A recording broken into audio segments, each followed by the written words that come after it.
a doctor of chiropractic at the Rock Health and Wellness Center, and this is Life with Jason Clemmons, DC. This is Tuesday, May 21st.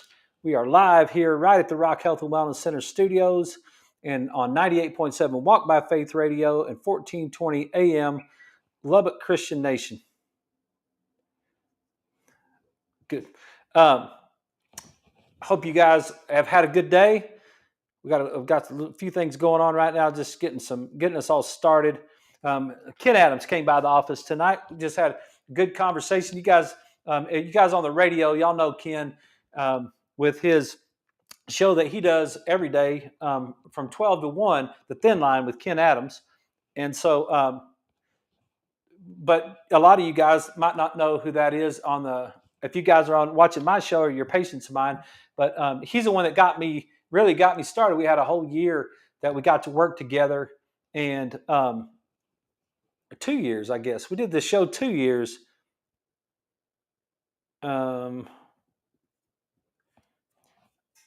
Together on the radio. Sorry, I'm trying to retext and get us started and get us going all at the same time. And sometimes I'm not a good multitasker. So yeah, but Ken got us. He's the one that I got to spend 2 years with doing our Wellness Wednesday show, and that's kind of what got me kicked off into doing this show. So I'm really glad that we're doing it, and I really appreciate Ken for the time that we got to spend together. And let me make sure. I just want to make sure we're still going right here. I can't tell what's happening. If we were talking about the need to have the need to have a person run our soundboard and do all of our stuff for us, and we were laughing because we were like, we're doing a lot of this stuff ourselves. And so, and then we get the show started tonight, and then I'm trying to read it all at the same time, and I'm getting all confused. So I'm really not that confused most of the time, but sometimes I'm doing two things at once, and it doesn't sound right. But Ken came by the office. We had a good conversation. It was really good to see him. I really appreciate all the help that he gave me to get me started in doing this show and giving me an opportunity, and along with Victor that owns the radio station. And now we got Bob Gray that's working behind the scenes and doing all the stuff on the radio. So we got some guys that are, that have full-time jobs that are putting together some radio stuff and some shows for you. And I really appreciate all the work that they do and all that's going on behind the scenes. So that's enough of that, because I can't even think and do it anyway. Hey, we got a good show for you tonight. I want to get into some advanced muscle integration technique stuff. I've talked about it before, but I had a pretty bad ankle come in today. Girl stepped off. She was going down some steps, and she thought she was at the end of the steps, but she wasn't. She had one more step to go, and she just kind of stepped off of it, and then down she went and twisted that ankle, and it was a mess. And so, and that happened, I think she said Saturday night.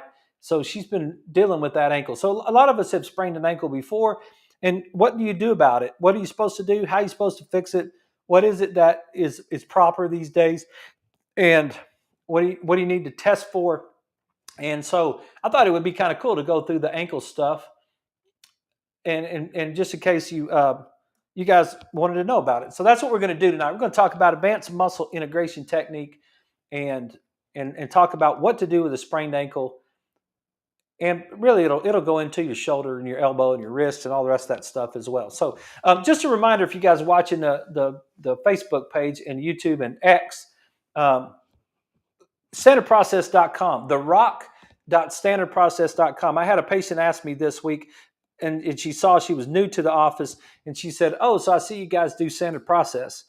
And I was like, "Yeah, we of course, we've been doing Standard Process from the very beginning, 20 years ago. We've always done Standard Process here in the office." And so it's if you guys, I told her, I said, "Hey, you can just order it yourself," and that's what she does. She said, "Oh, that's great. I'm glad that that's a possibility." So if you guys are interested in Standard Process products and you want to get them yourself, you can go to our page. It's therock.standardprocess.com, and we'd be glad to You can just order it, have it sent right to you. If you want me to talk to you about it, I'd be glad to talk to you about it, um, and and we can go from there. Some of this stuff is complicated. Some of it you might not understand. We've got, I've got the clinical reference guide. I've got the big book that's got all the stuff in. I don't even know all the products, to tell you the honest truth, just the ones we've used over the years. But if we've got something going on, I can go back and look and see if there's some support for you. And there's lots of nutritional support. And it reminds me, I got a text this morning from MJ in Roswell, and he was talking. He said, "Hey, I saw your show last night, and you were talking about a little bit of this." And he sent me he sent me a page from Dr. James Chestnut's book and I don't know exactly where it is, but it was about the stress response. And I thought I'd read just a little bit of this because it's pretty good. It was the same thing that we always say, but it's just said by a different person when you're talking about symptoms, right? And so he says, as chiropractors, we recognize the scientifically and philosophically defendable concept of the innate intelligence of the human body mind. He calls it body mind. I don't know what that's all about, but innate intelligence, that is one of the major factors. I said that to my mom this weekend. She was having a really hard time understanding why her leg wouldn't work after her surgery. And it's going to be part of the innate intelligence. It's going to be part of this AMIT conversation that we have tonight. But she got some sort of spinal block they gave her, and then they gave her another shot kind of in the top of her thigh, right at the very top of her leg in her groin. They're trying to block those nerves that's going to her leg, and then she was having a really hard time on that second night. It just wasn't firing, and she was wanting to know how come that wasn't firing and what was going on with it. And I told her, I said, Mom, sometimes it's innate intelligence, and that is something that was not taught to me. Innate intelligence, I never heard that before I went to chiropractic school. I didn't hear it in any of my undergraduate stuff. I didn't hear it in my master's work. I never heard it at Roswell High School. I never heard anybody talk about innate intelligence. And when I got to chiropractic school, they taught us that on the very first day. There is an intelligence of the universe that gives to all property, all matter, its properties, thus maintaining it in existence. The intelligence of the universe. This is paper. This is a paper box. It's held together with pieces, with particles, with atoms. You can look at the periodic table, and there's carbon and nitrogen and oxygen and all those pieces that hold that together from that paper box. And this is plastic. This is a little plastic thing right here, and there's maybe a little piece of metal on this box that right here. All those things are held together by innate intelligence and by that universal intelligence. And that universal intelligence, what we call God, is innate intelligence. It's the spirit that runs our body. And so what Dr. Chestnut is saying is that we, as chiropractors, we understand that. And he said, in other words, we start with an a priori assumption that the body-mind responds to its environment in the most physiologically appropriate manner possible at any given moment. Meaning that our bodies are trying as hard as they can to adapt to the environment that they're in. That's what they're trying to do. Our bodies, I've said this lots of times, and you don't have any lazy cells. Your cells are trying as hard as they can to adapt to the environment that they're in. And we study physiology, not pathology, because we recognize that most of what allopathy labels as pathology is actually the body-mind attempting in the most intelligent way possible to adapt to the stressful environment in which it has been placed. Say the same thing. It's like we say exactly the same thing. Our body will respond to its environment, and what the medical world wants to call pathology, some sort of disease, is some sort of disease is actually our physiology adapting to our environment. And that's what we've gotten trapped We've gotten trapped. And I know all of us on this show, and I really thought about it last night. I was like, man, I really got to talk to my audience. And my audience is wellness people. I know that that's true. You guys are trying to be well. And maybe I sometimes point out the flaws of the other side too much. And I'm going to try not to do that. So tonight, when I say that, what Dr. Chestnut's talking about is real, in that the medical world wants to study the pathology of it, the disease of it, and give you a diagnosis of the disease. If you don't believe that's true, just go to your medical doctor. Go to your medical doctor with any problem, and what are you going to get? You're going to get a diagnosis. The diagnosis is the definition of the pathology. In chiropractic, you don't get the diagnosis. I don't. Yeah, I may be, and I'll admit it, I may be the worst diagnosis guy on the planet, because I have no value, based on what we said last night. I have no value on that whatsoever. Don't tell me what you call it. Tell me what's happening in the body. Tell me why it's happening. Tell me what the physiology is that's causing. Why is your body doing that? Why is your innate intelligence, mom, why is your innate intelligence not letting you put any pressure on that leg? Because your innate intelligence knows that your leg can't handle any pressure. So your innate intelligence is not letting you put any pressure on that leg. So it's attempting in the most intelligent way possible to adapt to the stressful environment in which it has been placed. This paradigm is what determines both the goal of chiropractic care and the unique contribution chiropractic has to make to humankind. Chiropractors endeavor to provide physiologically compatible care in order to support the human being's innate abilities to adapt to the environment and maintain or regain homeostasis and health. Let me say that again. We endeavor to provide physiologically compatible care, if I can read it, in order to support the human being's innate abilities to adapt to the environment and maintain and or regain homeostasis and health. Although allopathy often seems to ignore the concepts of health and homeostasis and concentrates on disease fighting and symptom relief, the scientific fact is that the changes associated with the stress response. Remember, Dr. Chestnut, we went over that way back in September, the stress response. There's 5 things that happens in the stress response. And then Dr. Chestnut, this is his stuff right here, okay? First thing you're going to do is you're going to get an alarm. Your body's going to try to adapt. That's the second thing. Then it's going to fatigue. Then it's going to get sick. And then it's going to die. That's the stress response. Death was preceded by fatigue, by illness. Death was preceded by illness. Illness was preceded by fatigue. Fatigue was preceded by the inability to adapt. The reason that you fatigue is because you cannot adapt to your environment. The reason that your body gets worn out is because you've put your body in an environment that's incongruent with health. And that's the stress response. First, there's an alarm. Then there's the attempt to adapt. And then there's fatigue. So when our patient comes in, and we do it on the very first day, I ask them all these questions. And what they tell me is, Doc, man, I'm just tired all the time. I'm tired all the time. I'm tired in the afternoons. I can't even get till 3 o'clock in the afternoon, and I'm just tired all the time. What does that knowing?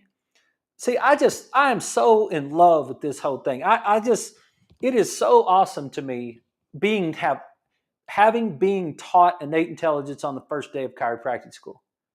Because I believe that the intelligence that runs your body is 100% perfect 100% of the time. It's never wrong. So I don't have to look for what's wrong with you. I have to look for what's right within you and see if we can let what's right within you express itself. That's the that's the life I get to live. It's so fantastic. It's so fantastic to get to do this work. I'm telling you, it's for you. I get to look at you, but when you tell me you're fatigued and you're tired all the time, you can't I just can't get enough rest. I'm just tired all the time. What does that mean to me as a doctor? What it means to me is that you have your body in an environment that's incongruent with health. And your body is trying to adapt, but it's not able to adapt because it's in an environment that's incongruent with health. Then what's going to happen is it's going to fatigue. And then the next step is that it's going to get sick. And that's what he says right here. He says, although allopathy often seems to ignore the concept of health and homeostasis and concentrates on disease fighting and symptom relief, the scientific fact is that the changes associated with the stress response, although they may result in what allopathy has labeled disease, are absolutely not pathological. They are innately intelligent, physiological, adaptive processes that are produced in order to deal with the chronic stressors of the human being, what that the human being is exposed to. Let me read that again and break it down. What the issues that are related to the stress response. The scientific fact is that the changes associated with the stress response. What does that mean? The changes associated with the stress response. Stiffness, joint pain, weight gain, lack of sleep, digestive troubles, coordination balance issues, forgetfulness, all of the symptoms that are related to the stress response, the inability to adapt to the environment, the fatigue that goes along with it, all of those symptoms. What he's saying is that the scientific fact is that they are innately intelligent. They are innately intelligent, physiological, adaptive processes. Your innate intelligence is trying to adapt to its environment, and it can't adapt to its environment because it's incongruent with health. And so it's physiologically trying to change things to work all those problems out, but it's not able to do that. That are produced in order to deal with the chronic stressors of the human being, the stressors the human being is exposed to. The physiological changes that occur under stress are no more pathological than the adaptive processes of increasing the number of red blood cells in response to the stress of living in high altitude. The fact that we are exposed to chronic stressors is what the pathological, not our body-mind's innate intelligence, adaptive responses to the unnatural levels of stressors we are exposed to in the 20s. We were never designed to live in an environment that initiates the state of chronic stress response. I mean, that's just massive stuff right there. I know I didn't say it very good, but we are not. We are not designed, we are not made to live in an environment that continually, chronically stresses us. We cannot adapt to it. We will fatigue, we will get sick, and then we will die. So if we're not functioning properly, then we understand innate intelligence, then it would be a good idea to take us back to the fundamentals of it all and say, where am I putting myself in an environment that's incongruent with health? And where am I doing that? Physically, chemically, and mentally, emotionally. Just look at those three areas. The old-timey chiropractors used to call them toxins, traumas, and autosuggestions. The traumas, toxins, and autosuggestions, physical, chemical, and mental, emotional stress. That's look at those three things. That's why one of the ladies today, I was talking to her in Littlefield, and I said, I was talking about my brother-in-law because I missed last Tuesday because I went to see him, and he's the one that taught me when I first met him. That I said, dude, you're the weirdest person that I've ever met. And then he was like, yeah, well, whatever. And so now, but I met him. I went to work for him in March of 2000, and I've had Tylenol one time since March of 2000. And that one time is in 24 years. That was the case right there, right? Because I just learned that my body it doesn't need those things. So when we were talking about that, what is a headache? She said, what do you do with the headache? And I said, well, I try to go back and figure out from a physical, chemical, or mental, emotional standpoint, Where am I failing? And then I look at what's called the 5 essentials of health: food, water, oxygen, rest, nerve energy. Those 5 essentials of health: food, water, oxygen, rest, and nerve energy. And just think about what have I eaten today? Have I had anything to eat today? And did anything that I eat today, was it healthy? That's a massive question right there. What did I eat last night? Was it healthy? That's a massive question right there. So physically, food, I want to see, hey, what did I eat? Food, water, oxygen, rest, nerve energy. Those are the 5 essentials of health. Have I gotten any water? Am I hydrated? Have I had anything to drink today? Food, water, oxygen. And when's the last time I worked out? When's the last time I went for a walk? Right? Food, water, oxygen, rest. Did I get any sleep? And have I gotten adjusted? Well, I can tell you, I can break down all this stuff for you. Food, what have I had today? Yes, started off my day just like normal with my eggs, 4 scrambled eggs, a couple pieces of sausage, blueberries, raspberries, and a handful of pistachios. That was my morning breakfast. But when was it? After my workout, because we work out on Tuesdays and Fridays in the gym here. So this morning, did the workout, got the oxygen. Did I get a good night's rest? I did. I got 8 hours last night. Went to bed and got 8 hours. Have I had stuff to drink? Yes. Multiple fluids today. Food, water, oxygen, rest, and at 12:50 today, I got adjusted. So yeah, so I'm functioning pretty good, right? Go back to those fundamental things. Look at those fundamental things. Think about physical, chemical, and mental emotional stress. Where are you physically, chemically, and mental emotional stress? Lady comes in today. She's been dealing with low back pain. She's got a problem at work with a coworker. It's been stressing her out. Stress fires the right hemisphere. The right hemisphere fires the amygdala. The amygdala fires down to the adrenal gland. The adrenal gland releases cortisol. The cortisol inhibits the cerebellum. The cerebellum loses its tone around the spine. Our spine moves. Our spine puts pressure on our nervous system, and then all of a sudden we're subluxated and we have low back pain. How? From the person at work. The person at work gave us low back pain. So she came in today. I said, "How you doing?" She said, "Oh, I'm doing way better." I said, "Why?" Why are you doing better? And she said, "Well, because what we're doing here is helping, and I addressed the situation at work, and now it's better." And I was like, "Fabulous. There you go." That's physical, chemical, and mental emotional stress. Well, she's not chemically stressed in this scenario, but we checked her, adjusted her, making sure her brain's firing properly, making sure her nervous system is functioning properly, and then move along in that direction. So, yeah, that was pretty cool. Thanks, MJ, for sending that to us and letting Dr. Chestnut kind of explain. Your symptoms are innate intelligence. Your fever is innate intelligence. Your acid reflux is innate intelligence. Your arthritis pain is innate intelligence.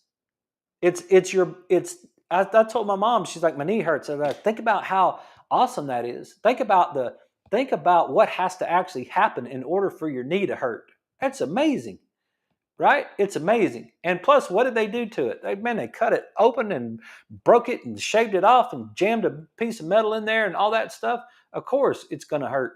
Why wouldn't it hurt? It's supposed to hurt. It wouldn't make any sense if it didn't hurt.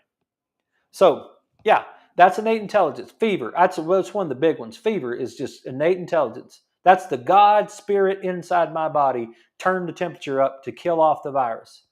Can't stand it for more than a day. Most of us can't stand it for more than a day. And we're just like, man, as soon as it happens, I got to go get my fever down. I got to take a Tylenol to get my fever down. Nope, that's innate intelligence. Not going to do it. Didn't do it with COVID. Didn't do it for 11 straight days, 102 fever for 11 straight days. Didn't do it with COVID. Don't have long COVID. Don't have any long COVID symptoms that I know of.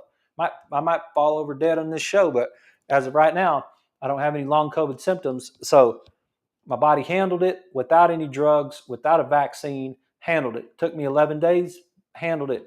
had 102 fever for 11 days. Hey, we're fixing to go to break, I think, and I've got a new little system going on right now. We made a few changes,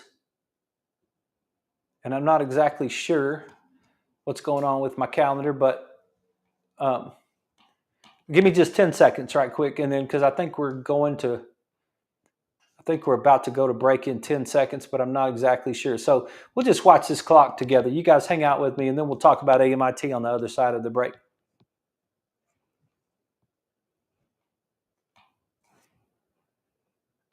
Yeah, I think we're fading, but I don't really know if we're fading. So I can't hear anything. Maybe you guys can hear it, and I think we'll be back. I think we're going into break. So I'm just going to quit talking just in case I'm messing up the radio, and we'll be right back right after these messages.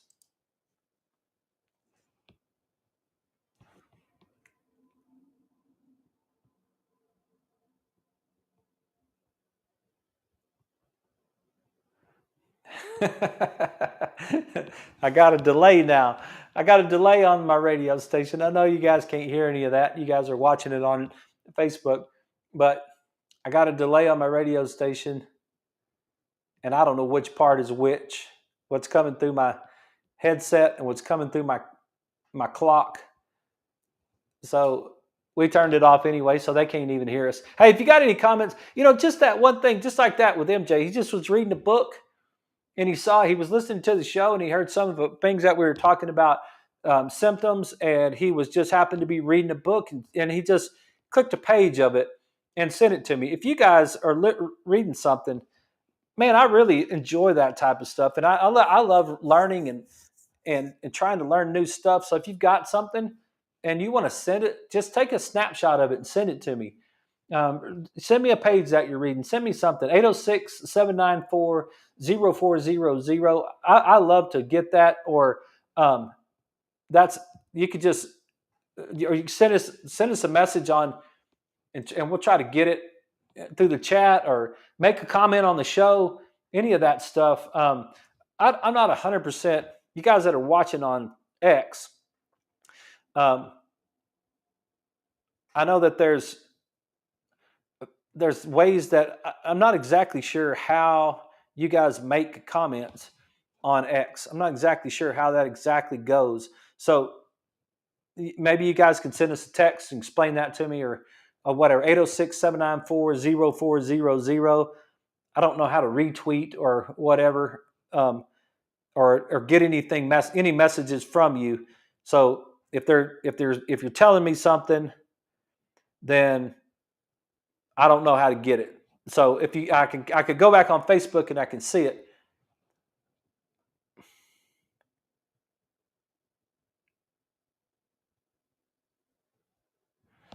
Hang on one second.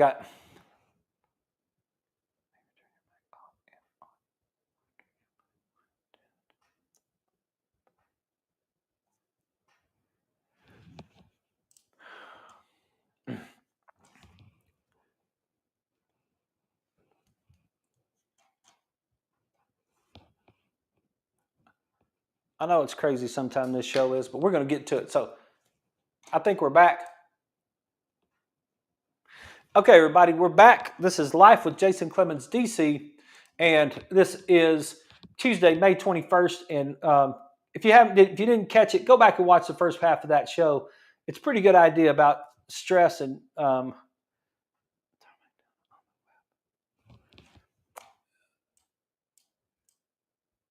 let's just see if that. I'm getting some feedback as we're going right here, because I'm trying to turn things up and down and make sure that it all fits, and maybe that'll help. I just turned the mic down. We're trying to work it out together. So I'll just see if Ken sends me any more text. Maybe I'll get them, and if that didn't solve the problem, then we'll see what we could do. If you guys are hearing me, if you're not hearing me. So, all right, let's talk about spraining your ankle. And let's talk about AMIT, Advanced Muscle Integration Technique. What is Advanced Muscle Integration Technique? Who created it? why does it work? What should we do with it when we sprain our ankle? So back in 2015, MJ, Katia, and I were all working together. We decided, hey, let's all learn something different. Let's go learn. Katia was getting her diplomate in pediatrics, and MJ was really studying neurology. And so I thought, you know what? I'll just go learn AMIT because it got really popular here in Lubbock, Advanced Muscle Integration Technique. And I went up to Salt Lake City, Utah, and I got to spend some time, 1 weekend a month, with a doctor named Craig Bueller. And to be quite honest, we didn't hit it off all that great when I was up there, but I really do have a lot of respect for Dr. Bueller. He taught me a lot, and he was just his life body of work is something that I really do appreciate. He's worked extremely hard to try to teach this technique, and he really has. He's at a high level, and so he's the one that taught us. And the very first day, and let me see if I can maybe move this around a little bit and get us get to their home. But the very first day we were in there, he asked us. He said, "What are you going to do about? What are you going to do about? What are you going to do about a sprained ankle?"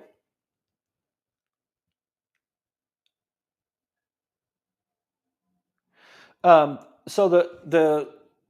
the sprained ankle, he's like, all right, you got a patient comes in and you got a sprained ankle. What do you got for him right there? And I didn't really have anything for him, being a wellness guy. But a lot of those guys were talking about what they had for a sprained ankle, and they're the ones that came up with. They would say, ice, compression, elevation, electric stem, whatever, rest, 4 to 6 weeks off, all this sort of thing.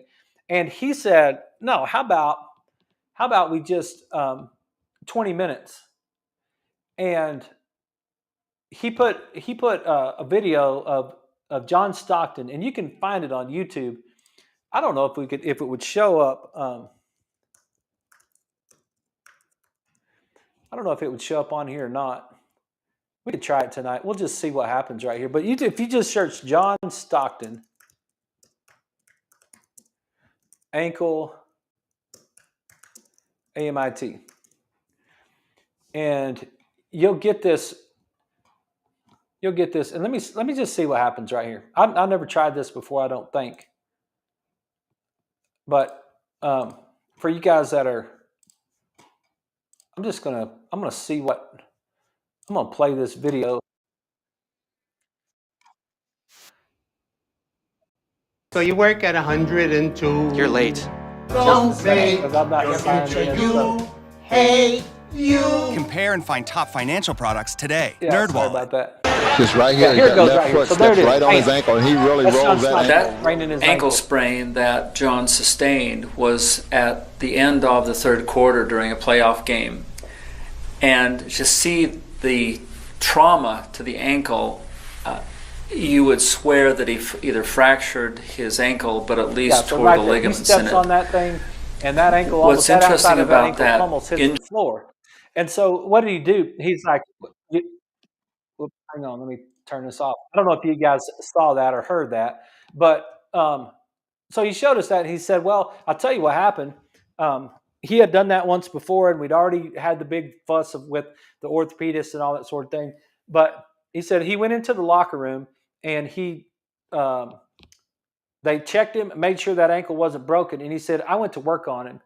And he said, it took about 20 minutes, and John was back up, running up and down the hallway, and then he was back in the game, and he finished the fourth quarter in the game. It took about 20, 30 minutes for him to get back in the game, and he finished the game.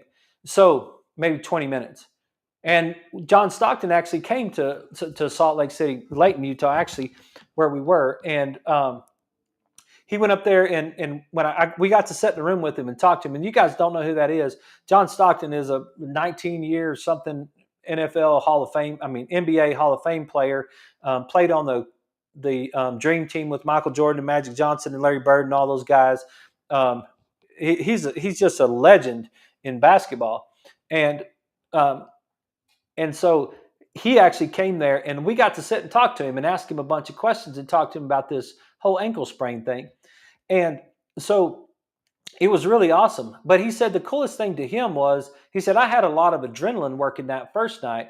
And so it was pretty easy for me. But the second night was when it really surprised me, because you'd think I'd been really sore and unable to walk on my foot, but I wasn't. I came back and played in game 7 of that series.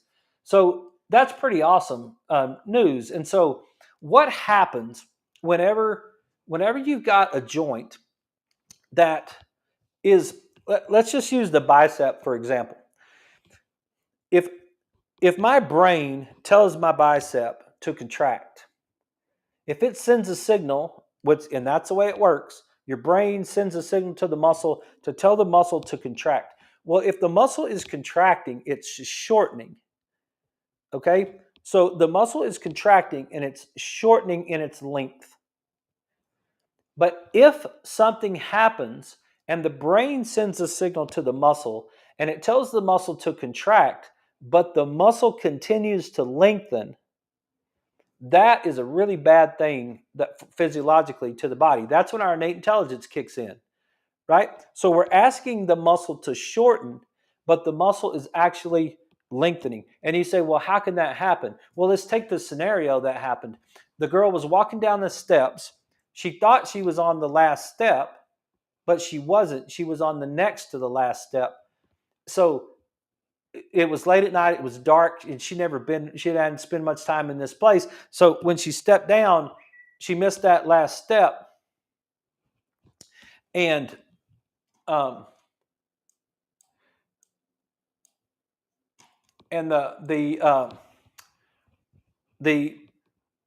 her foot turned. And so if you guys have ever sprained your ankle, if you ever rolled over the top of that ankle and that foot rolls in like that, you're rolling right off the top of your ankle. You know what I'm talking about. I can't show it on the but just like we saw in that video right there, when you roll over the top, your innate intelligence, your brain is going to try to pull your foot out from underneath it. So your brain is trying to get your toes out from underneath that load, because it's like, oh no, that's not supposed to go that way. So in a microsecond, it would, in a microsecond, you've got your foot that's going, you're rolling over the top of it, and now your peroneus muscles that are on the outside of your shin are trying to pull your foot back out and get your foot flat on the ground again. So it's really trying to pull that on your shin. And I'll show you a picture of it. I'll show you the picture of the peroneus muscles for you guys that are watching this on on social media. But those are the muscles. If you just were to put your hand down on the outside of your lower leg, you would be touching your peroneus muscles.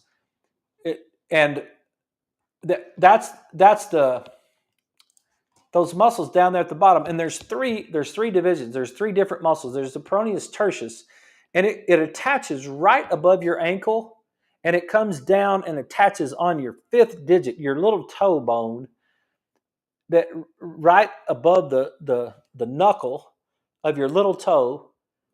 You've got that attachment that's coming up there and attaching in where your ankle is. And so it's going to come down and attach right on the outside. Let me see if I can show you here. Here is another picture of it. Yeah, these may be a little small for you to see, but here's another picture of that tertius muscle coming down and attaching to that little toe, that metatarsal right there on that on your foot. So and it comes right above the ankle. Then you have another one called the brevis, and the brevis is going to attach in at the end of that bone. So if you rub your hand down the outside of your foot, you'll feel that little knot where it kind of falls in right there. And that is the insertion point as you go down the side of your foot, about halfway between your toe and your ankle. That little knuckle, that little piece of bone kind of drops in. That's the end of that bone before you get into the other bones of your foot. And that's where that peroneus muscle attaches. And then it runs up and it runs kind of in the whole side of your shin right there. So your peroneus brevis runs about halfway up, and it attaches on your tibia and your fibula right there, comes down behind the back of the ankle, and then attaches to that little toe bone right at the end on the side of your foot. And then the last one is called the longus, the peroneus longus, and it goes all the way up there by your knee. It's on the outside of your leg. It's all the way up there by your knee, and it comes down. It's big muscle, comes down, runs behind your ankle, and then it comes underneath your foot and attaches kind of right about where your big toe is, the base of your big toe. And those are origin and insertion points. And anywhere that you have an origin and insertion point, you've got neurology going on all over that place. Okay, so you've got nerves. When I say you've got neurology, you've got nerves going on all over that area. And anywhere that you have a bone attached. So you've got a muscle like this, and that muscle is attached to a bone somewhere, and this muscle is attached to a bone somewhere. And then you've got brain sending information. The nerve is supplying the muscle. Okay, that muscle is going to change. It's going to change from muscle tissue to tendon because tendons attach to bones. So right in there, you're going to get this little change if you looked at it under a microscope, you would get that change to where that muscle tissue is now changing to tendon tissue. And that's the musculotendinous junction right there. And then you've got the tendon where the tendon attaches to the bone, and that's called the enthesis. Okay, so you've got nerve supply that's going to all of those parts. You've got nerve supply going into that musculotendinous junction, and you've got nerve supply that's going all the way down into the enthesis as well. And you've got shutoff switches. You got multiple shutoff switches that the brain will try as quick as it can. If you're trying to contract the muscle and make the muscle shorten, but the muscle is lengthening, these the mechanisms inside the muscle are trying to pull the muscle to the middle, but the muscle is stretching apart. The brain's like, nope, don't do that, don't do that, don't do that. And it will turn off, see if I can change the color, it will turn off the nerve supply to the middle of the muscle belly to try to get you to get off of that muscle. Well, if that doesn't make the muscle shut off, then the brain's going to send the next signal down, and it's going to hit those little receptors. They're called Golgi tendon organs, GTOs. And they're firing, and they're telling the brain, whoa, shut this thing off. Shut it off, shut it off, shut it off. So when the Golgi tendon organs fire, they're firing to the brain. It's actually going this way. They're firing to the brain to tell the brain to shut this muscle off. If you don't get that shut off, now you got one shot left. You got this enthesis right here that's got several different kind of receptors in it. And if they start to stretch, this is your last chance. You better get that muscle turned off quickly. And that enthesis point right there is pulling from the bone. And if you don't get it turned off, you might just pull the muscle right off the bone. So when you sprain your ankle, when you step off that last step and your ankle twists and you sprain your ankle, what's happening to those peroneus muscles is because they're firing and they're trying to shorten, but they're lengthening because the weight of your body is falling over that ankle, you are getting this neurological inhibition that's happening in the muscle. And what they found is that a lot of times that muscle spindle part, the part that's in the middle, it will pretty much reset itself. And that's like if you're walking through your kid's room and you step on a Lego, and all of a sudden you step on a Lego and it's like, oh, and then your foot kind of gives way there for a second. That's a quick way that your brain's sending muscle, that muscle spindle's in there, like turn that off quick, but then it turns it right back on. The Golgi tendon organ, it turns itself off, and then it's kind of like I have it in my mind that this is almost 100% that it turns itself back on. This is 50-50 that it turns itself back on. Sometimes it doesn't. Sometimes it stays off for a while, and that's where we do what's called origin and insertion technique, where we're really trying to work on those areas to get the origin where it originates and the insertion point of the muscle to reestablish neurological connection. But the last one is the enthesis, and the enthesis is, man, if those shut off, they may stay shut off forever. And so AMIT is a technique where we connect the dots of several different forms of energy in your body, and we connect the origin of the muscle, the origin to what's called a neurovascular point, and the insertion,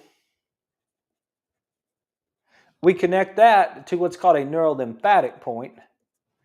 And then there's 3 other points in the body that are organ reflex points and acupuncture points that we try to what we're trying to do is we're trying to get all those points to connect, and we use our fingers. And so we did this today, and Cody said, she was like, if I'd have known this was going to happen, I wouldn't have come up here today because it freaking hurt. And it was like, it's like, yeah, it does. It hurts, but it needs to happen. So what did I do? I found the point on her head that matched. I found the point on her ankle that matched the origin, and I just pulsed those points. I just let my fingers do the work, and I just felt for a pulse right there. And then I went to the insertion point, and I found another spot, usually on the torso somewhere. It's on this one. Just happened to be on the back on a rib. Found that, pulsed those points. Then I went to the 2 organ reflex points, and then back to the acupuncture point. And then after we do that, then we're gonna, and we've gone through some pre-work before that. We get to the muscle work. We do that stuff first, but then we muscle test to make sure that the muscle's not firing properly. That's easy to do on these ankles because they don't want to fire at all. And then we go to work on those. And so I did AMIT on the peroneus tertius, and I did AMIT on one of the divisions of the peroneus brevis today. And because I didn't have a lot of time, I was doing all the work by myself. And so there was still another division, and then there's 2 divisions of the peroneus longus as well that could be involved with that. And there's other muscles involved in the ankle that you can test, and there's muscles in the foot as well. So we got those tested, we got those treated to turn those back on. We did some soft tissue work with that. But one of the very first things that I did before I started doing any of the muscle work is I adjusted the talus. And what will happen, whoops, that's the wrong thing. What will happen is you've got a bone that sits between your tibia and your calcaneus. And so I want you to see this right here. This is your calcaneus. This is your heel bone. This is where we get those famous heel spurs from plantar fasciitis, because this is the plantar surface of the foot, and there is a fascia that goes across the bottom of the foot, and that fascia attaches into this calcaneus, and when it's itised, when it's inflamed, you will get pain where that attachment point is, and then you'll get inflammation of the fascia, and it's called plantar fasciitis. That's the whole thing. But here's the calcaneus. Here's the calcaneus. There's the insertion of the fascia on the bottom of the foot. And then here's the tibia, which is your shin bone, and there's the talus that sits in there between that. And what will happen when you roll over the top of your ankle is that talus is going to rotate. And when that talus rotates, it's going to send a neurological signal to your brain that your ankle is dislocated. Now, your ankle is not dislocated, but the talus is rotated. and that is just rotated enough to send the signal to the brain to tell the brain that we need to isolate this joint and not let this joint move. And so what it's going to do is it's going to swell up this joint. Your ankle's going to swell. Now, you can also have swelling from injury to the tissue. You can tear the ligament. First of all, you can break the foot, okay? Or you can have ligament damage and tears. You can have tendon disruption. You can have muscle tears. There's some damage that's going on. And I know that it happened in this ankle that I was working on today because there was blood and there was bruising that was around the bottom of the foot. And so we know we've got some sort of damage that's going on because we got the bruising around the foot. But we got to get that talus set and get it back where it's supposed to be so that it stops the neurological signal to the brain to get to tell the brain, hey, look, we don't need this kind of swelling down here. We're not really dislocated. We're just subluxated. That talus is in the wrong spot. And that's what's going on right there. That bone will rotate on you, and when that bone rotates, your ankle will swell. And so we got to adjust that bone first, and that's what we did. We adjusted it, and then we did the AMIT. And then after we did the AMIT, then we did the I don't even know what the technical term of it is. It's called voodoo wrap is what I call it. I got it from Kelly Starrett, the How to Become a Supple Leopard. You guys have heard me talk about him. It's a rubber strap. I don't know, maybe 4 foot long. It's a rubber strap, stretchy, and I started at the toes and I wrapped it around the toes, and it's really tight, and it cuts off the circulation to the foot, and it causes it. Man, but I'm trying to drive some of that swelling out of there, and so I from the foot upward, and then I had the girl get up and walk. And when she first got up, she's like, oh no, I can't do that. It hurt. And she came in, by the way, on one of those wheeled carts. She like with the ones that you see where you like put your knee on it and bend your legs, and she was in a boot. So we did the wrap, and I said, well, okay, I just want you to see if you could transfer weight from one foot to the other. And so she transferred weight for a second a few times, and then she's like, yeah, I can kind of do this. And so she kind of hobbled a few steps. And then after she hobbled a few steps, she's like, I don't think I can walk normally. And then she walked pretty dang normally. And so after we did that, 3 or 4 laps up and down the hall with the voodoo wrap. And then after she was done, we used the rock tape, like Kinesio tape. But we used the brand called rock tape because I like the stickiness of the rock tape.